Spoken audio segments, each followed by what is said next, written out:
O Terceiro Poderoso Chefão é com certeza o pior filme da trilogia, mas tem uma cena que deixa ele sensacional, que é essa cena aqui, ó.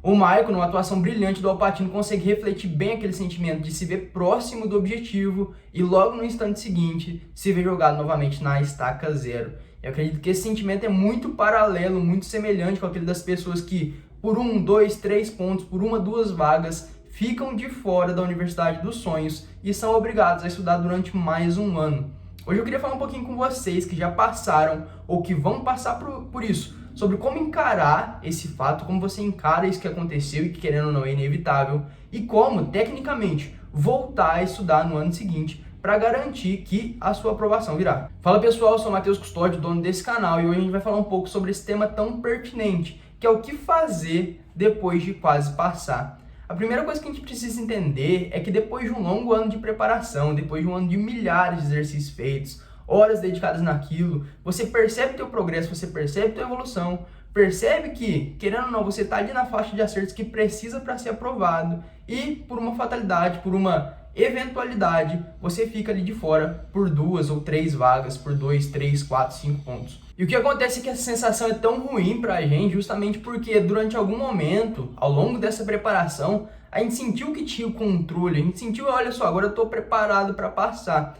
E obviamente existe todo um background, existe toda uma preparação por trás, mas no fim das contas, a gente não consegue exercer 100% de controle sobre a dificuldade da prova, sobre o que vai cair, sobre os nossos concorrentes. Então, existe um elemento de instabilidade, assim como existe um elemento de instabilidade em tudo na nossa vida. A gente consegue controlar aqui, ó, o chão que eu tô pisando. É uma das poucas coisas. Eu sei que existe um chão aqui que provavelmente ele não vai desabar, mas a hora da minha morte eu não sei quando eu vou morrer, eu não sei o que vai acontecer comigo, com a minha família. Enfim, existe uma série de instabilidades. E quando a gente se prepara, quando a gente sente que está pronto, a gente sente como se tivesse um pingo de estabilidade ali. E algo de ficar próximo de passar, estar ali perto, no limiar das vagas, tira toda essa sensação da gente de uma vez. E muitas vezes quem passa por isso acaba se culpando, nossa, deveria ter feito isso, ter feito diferente. Mas é óbvio que no longo prazo, quando você pega e vê que você se dedicou, se deu ao máximo, não tinha muito o que fazer. Então entender isso é a primeira coisa, entender que esse certo elemento caótico, esse elemento de instabilidade faz parte da nossa vida 100% do tempo. Mas em relação à parte técnica, que é o que importa aqui pra gente, como voltar a estudar de fato depois de um ano, depois de ter quase passado um ano? A primeira coisa que você precisa entender é que você não vai voltar lá para trás, você não vai ter que estudar do zero de novo um ano. Você simplesmente vai fazer o seguinte, pegar o nível que você tá, pegar o exato lugar em que você tá hoje e a partir dele progredir. Se a gente começa a olhar, nossa, eu vou voltar do zero, ter que estudar tudo de novo, ter que estudar novamente durante um ano, dá a impressão que não passar volta a gente para a estaca zero e dá aquela cara ali pra gente do Michael no início do vídeo, aquele desespero, aquele sentimento de culpa, de perdição literalmente. Só que estudar mais um ano, depois de já quase ter passado, é partir de um ponto muito mais avançado e progredir algumas coisas específicas. Então eu acredito que vocês que já quase passaram, depois de estudar um ano, tem que seguir 2 movimentos e esses 2 movimentos são essenciais. O primeiro deles é o movimento de olhar um pouquinho para trás e ver aquilo que você já construiu e precisa consolidar. O segundo movimento é de olhar para frente e ver o que faltou no seu conhecimento, o que ficou lacunoso no seu conhecimento e que você precisa construir agora. Como que vão acontecer esses 2 processos? Obviamente você não vai deixar de estudar nenhuma matéria ao longo desse ano só porque você já viu, só porque você já aprendeu, só porque você acertou ela no ano passado. Isso não significa nada. Você tem o conhecimento ali, só que se você não testa esse conhecimento, muito provavelmente ele vai ser perdido. Então a primeira coisa que a gente precisa fazer é não desconsiderar essas matérias que a gente já viu no ano passado como se elas estivessem garantidas, porque elas não estão. Se você não vê, elas vão inevitavelmente sumir na tua memória. Então você precisa ter uma boa lista de matérias aí e dentro dessa lista você vai classificar primeiro aquelas matérias que você já sabe. Olha, eu já vi essa matéria, no ano passado já revisei, eu costumava acertar elas no simulado, raramente eu errava, caiu na minha prova nesse ano, acertei de novo. Então, eu tenho uma certa base consolidada nessa matéria. E a partir disso, a partir dessa base consolidada, eu sei que eu posso partir dela como se eu estivesse mais avançado, porque eu de fato estou. Nessas matérias que você classificar como matérias já vistas, já conhecidas, que você tem uma boa memória, você vai simplesmente aplicar uma revisão ali. Você vai talvez ler o teu resumo, aplicar uma boa lista de exercícios e garantir que aquilo não seja esquecido. Então, esse é um movimento essencial e que muita gente esquece, que é voltar um pouco e garantir que a tua base, aquele alicerce que já foi construído no ano anterior, não vai ser destruído.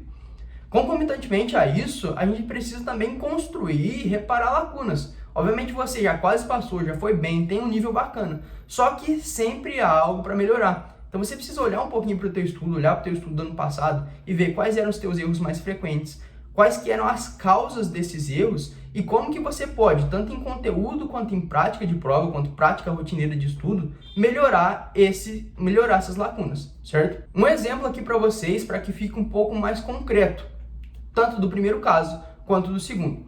Digamos que eu já tenha visto aí cinemática 2 vezes, olha só, vi lá no meu primeiro colegial, até que eu não vi tão mal assim. Depois no meu terceiro, foi o ano de estudos que eu quase passei, eu fui lá, vi bem, dei uma boa revisada na cinemática, costumava acertar nas provas, era uma matéria tranquila para mim. Só que por outro lado, quando caiu em eletromagnetismo, putz, eu não lembrava. Caiu ali alguma coisa de campo eletromagnético, eu fiquei meio na dúvida, dei um pouco de trabalho para conseguir fazer aquilo, eu acabei errando. Então, eletromagnetismo é uma matéria que eu preciso voltar. A gente tem os dois casos. Uma matéria que você vai ver de uma forma mais direta, simplesmente dando uma olhada num resumo, numa teoria e partindo para o exercício de forma bem mais rápida. E a gente tem uma matéria que você precisa criar base. E esse daí é o segundo erro, ignorar essas matérias que você precisa criar base. A pessoa fala, não, faz passei, agora simplesmente eu jogar tranquilo aqui, jogar na calma e eu vou passar no ano que vem com toda certeza. Não confie nisso, não despreze essas lacunas. Tenha humildade para olhar um pouco para o teu conhecimento, olhar para o teu conhecimento do ano passado e ver o que está faltando e o que você pode melhorar. Ah, foi eletromagnetismo, certo? Então aqui tem um conteúdo. Só que eu também vi que eu errei muitas questões de humanas por interpretação. Opa, temos uma segunda lacuna aí. Não só uma lacuna de conteúdo, mas agora de prática de provas. Entende? Então, liste primeiro todas as matérias. Dentro dessas matérias, veja aquilo que você já sabe, só precisa consolidar, só precisa revisar para garantir que você não vai esquecer. Esse é o primeiro ponto, não subestime essas matérias. Não subestime também as matérias que você não sabe, ainda que sejam poucas, porque elas podem cair e pode ser diferencial na tua aprovação. Então, preocupe-se em reparar lacunas. Aí pode ter lacunas de dois tipos, são as lacunas de conteúdo, olha, não sei eletromagnetismo, não sei tal matéria, tal matéria, tal matéria. Ou podem ser lacunas práticas, tem dificuldade de interpretação, tem dificuldade em responder questões de segunda fase, não sei escrever bem minha resposta. Então aí pode surgir uma série de dificuldades, inclusive posso trazer vídeos específicos sobre elas posteriormente, mas é importante que você liste essas três coisas. O que você já sabe, o que você não sabe de conteúdo e o que você está perdendo, que você não sabe ou tem dificuldade na prática. E aí feito isso, que é na verdade um processo bem simples, é simplesmente uma listagem, assim como todos os alunos fazem, só que é importante você ter essa diferenciação para não perder e reparar as lacunas. Feito isso, tem uma coisa que é subjetiva, mas muito importante. Aproveite os efeitos colaterais disso.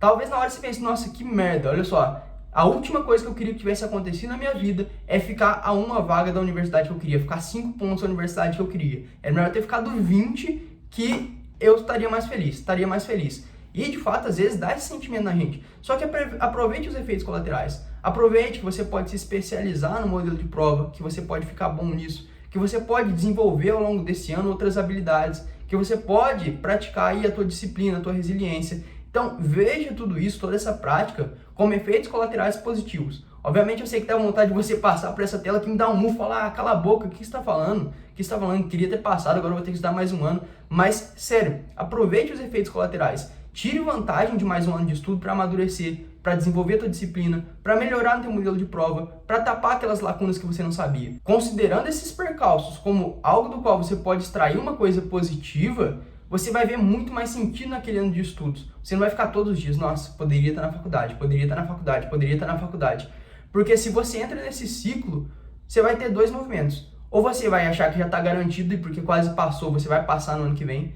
Ou você vai perder completamente sentido naquilo. Nossa, olha só, que bosta, que bosta. Poderia estar ali, poderia já estar estudando, fazendo o que eu quero, só que não vai dar certo. Só que não vai dar certo porque eu agora tenho que estudar de novo, perdendo mais um ano, e você entra nesse ciclo vicioso quando você já perdeu muito tempo do teu estudo, simplesmente nesses pensamentos. Então, pra gente resumir aqui e terminar o nosso vídeo, tem uma boa listagem, defina nessa listagem, tenha humildade para olhar tanto para trás, porque foi bom no teu conhecimento e manter, quanto para frente, para aquilo que faltou para você construir novamente. Além disso, aproveite aqueles benefícios que mais um ano de estudo pode dar na tua maturidade, na tua disciplina, e no teu próprio conhecimento técnico do Enem ou do vestibular que você presta. Com certeza isso aqui vai dar mais sentido e vai dar mais direção para o teu estudo, fazendo que o ano seja produtivo, não seja um ano perdido, como talvez você está pensando que vai ser agora.